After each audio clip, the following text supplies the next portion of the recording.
All right, welcome to this explainer. Look, if you're a business leader, a SaaS founder, or an IT director operating in New York, or honestly, even if you're just serving clients who do, you're going to want to pay very close attention to this one.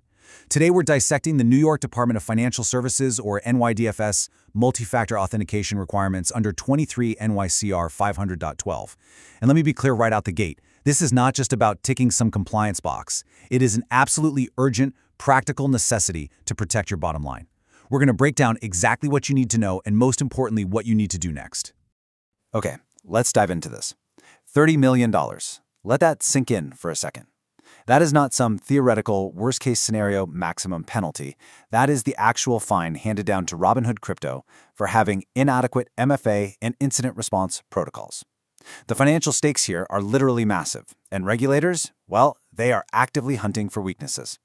And you know, Robinhood certainly wasn't an isolated incident. Take a look at the landscape we're dealing with right now. First American Title hit with a $1 million penalty just for failing to secure non-public information with MFA. iMed Vision Care faced a $4.5 million fine because MFA gaps led directly to a protected health information breach. The regulators are aggressively enforcing these rules, guys. A single vulnerability, just one, can become a multi-million-dollar liability for your entire company overnight. So here's how we're breaking this whole thing down today. First, the $30 million MFA mandate. Second, who must comply. Third, common audit failures. Fourth, your compliance roadmap. And finally, number 5, preparing for an audit. Let's jump right into Section 1, the $30 million MFA mandate. We need to establish right away that this is no longer just a loose suggestion. NYDFS 23 NYCRR 500.12 is a hardline rule. Grounding this in the official authority, the regulation explicitly states, each covered entity shall use effective controls, which may include multi-factor authentication, to protect against unauthorized access to non-public information or information systems. Now, what you really need to understand here is that the recent 2023 amendments tighten these rules up significantly. In fact, MFA is now a completely mandatory core control across 3 very specific access points. We're talking remote access to your internal networks, privileged access, so your admins and developers, and third-party access to internal systems. There are absolutely zero carve-outs anymore, none. You can't just argue that your alternative controls are good enough. If it falls into one of these 3 buckets, MFA is 100% non-negotiable. Moving on to Section 2, who must comply. So obviously, direct covered entities are regulated by NYDFS. We're talking about state-chartered banks, licensed lenders, mortgage companies, insurers, money transmitters, and crypto or fintech companies holding BIT licenses. But listen, pay special attention to this next part if you are a SaaS provider serving these entities. You hold indirect liability. You absolutely must comply because your regulated clients are going to demand proof of your MFA during their vendor due diligence. Basically, if you introduce risk to them, they're the ones on the hook, which makes it your problem too. All right, Section 3, common NYDFS audit failures. This is where we have to contrast what leadership often thinks is enough versus the technical realities regulators actually check when they audit your systems. And the harsh reality is summed up right here. NYDFS isn't waiting around for a data breach to fine you. You do not need to suffer a cyber attack to get in massive trouble. Merely failing an audit because of gaps in your MFA coverage, yeah, that's enough to trigger major penalties all on its own. Which brings us to a really critical question we all need to consider. Where do most companies actually fail their MFA audits? Well, it's rarely the main front door login, right? It's usually the back doors and the side windows that totally get overlooked.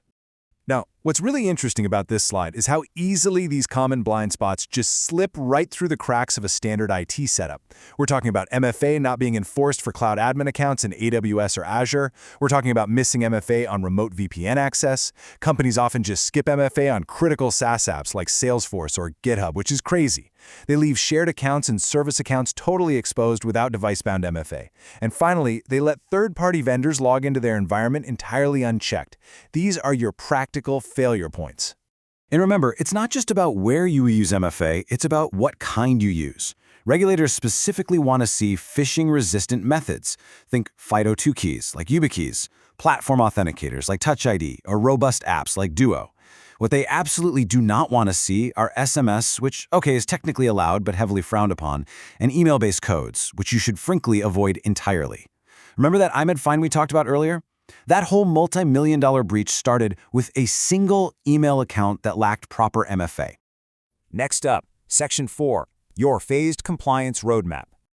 To tackle this entire mandate without feeling totally overwhelmed, you really need to follow this three-phase roadmap. Phase 1 is assessment. This means identifying systems that handle non-public information, mapping out user access levels, and checking your current enforcement status.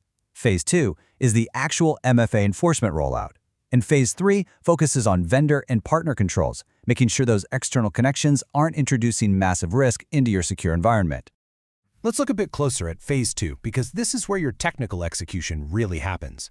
You're going to want to roll out centralized single sign-on using identity providers like Okta or Azure AD. And hey, think of these tools not just as annoying IT overhead, but as vital business risk mitigators when they're centralized correctly.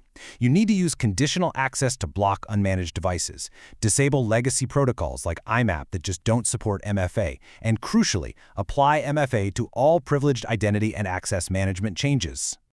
I want to pause here on a very specific, incredibly high-risk gap. Developers. Developers often bypass traditional MFA controls simply because they prioritize speed and workflow. I get it. But NYDFS expects your privileged users, especially the ones pushing code or configuring infrastructure, to use strong authentication, period. If your CI/CD pipelines, artifact repositories, and developer tools like GitHub or AWS do not have enforced MFA, you will fail the audit. No exceptions. Which leads us to our final section, number 5, preparing for an NYDFS audit. Look, when they show up, they're going to ask for extensive documentation. You're going to need a formal MFA policy detailing who, what, where, and when it is enforced. You'll need your broader access control policy, your MFA exception logs outlining any temporary exemptions, your change logs, actual screenshots of your Okta or Azure policy settings, and test evidence, like results from simulated phishing. So the crucial point is this: NYDFS demands concrete proof. They do not care about your verbal promises that your systems are secure. And please remember this vital takeaway. NYDFS wants to see continuous improvement. This is not just a one-and-done setup. This means conducting quarterly reviews of your MFA coverage, logging bypass attempts, and actively testing your enforcement via penetration testing or red team exercises. You literally cannot just check a compliance box, walk away, and consider your business safe. It needs constant tuning and attention. I want to end this explainer with a really provocative question, one that an auditor might literally ask you tomorrow. How do you know your privileged users have enrolled in MFA right now? If you can't confidently answer that question for me and prove it with audit logs, you've got some immediate homework to do. Check your systems, evaluate your true compliance status, and close those gaps before the regulators do it for you. Thanks for diving into this material with me, and stay secure out there.